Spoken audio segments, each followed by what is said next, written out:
Welcome to today's Explainer. We are jumping right into a totally fascinating psychological trait today, the competition strength. We're going to unpack exactly what drives this intensely powerful personality type, what it absolutely needs to thrive, and, how to really harness it. Whether this is your own top strength or you're managing someone like this on your team, you're going to want to hear this. So let's just dive right in with the ultimate looping question that constantly runs through the mind of a highly competitive person. How do I compare?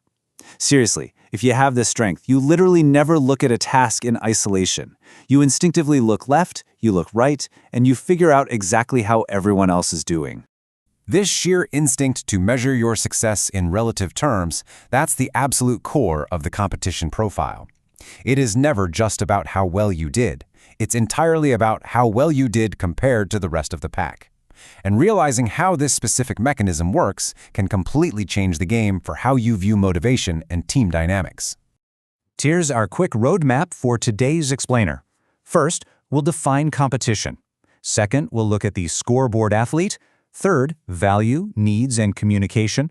Fourth, the double-edged sword. And finally, number 5, theme contrasts.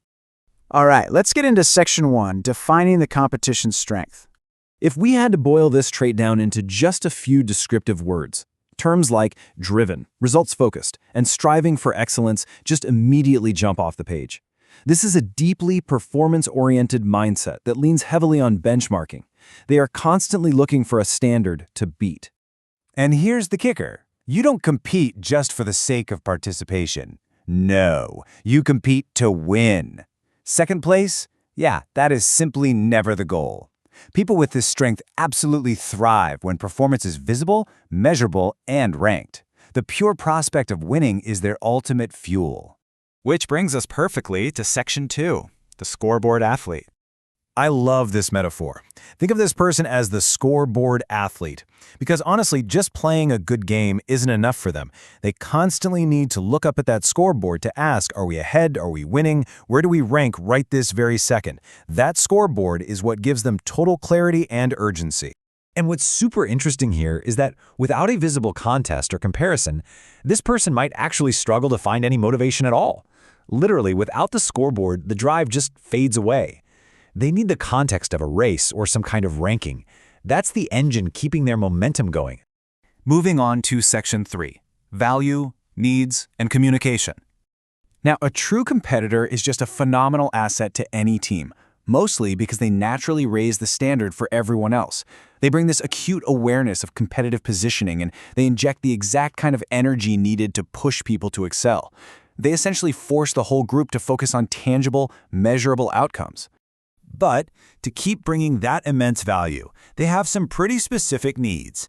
They absolutely must have scoreboards or measurable results.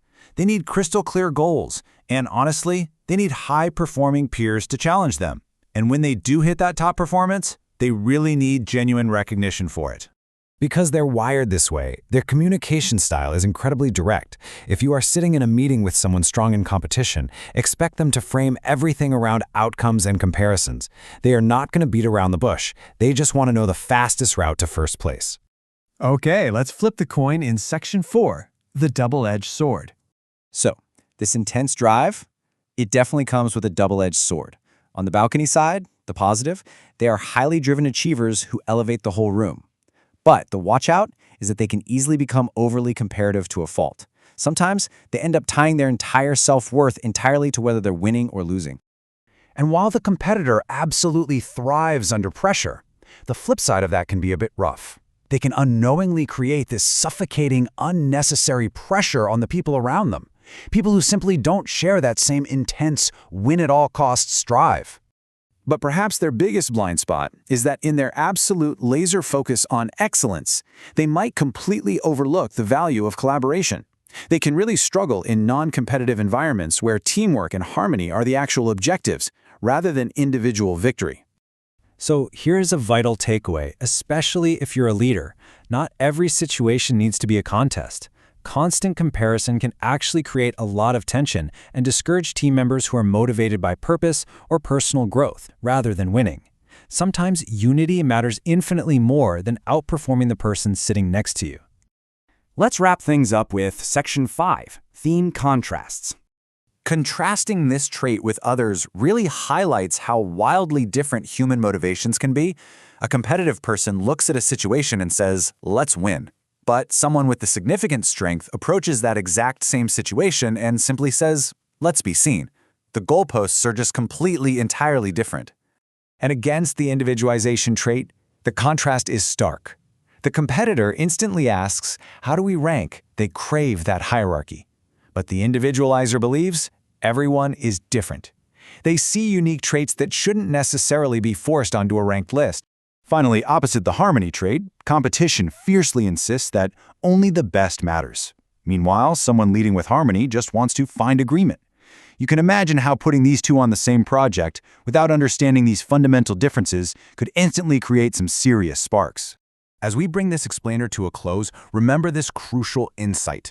The true mark of a mature competitor is recognizing those moments where learning and teamwork actually matter more than outperforming somebody else.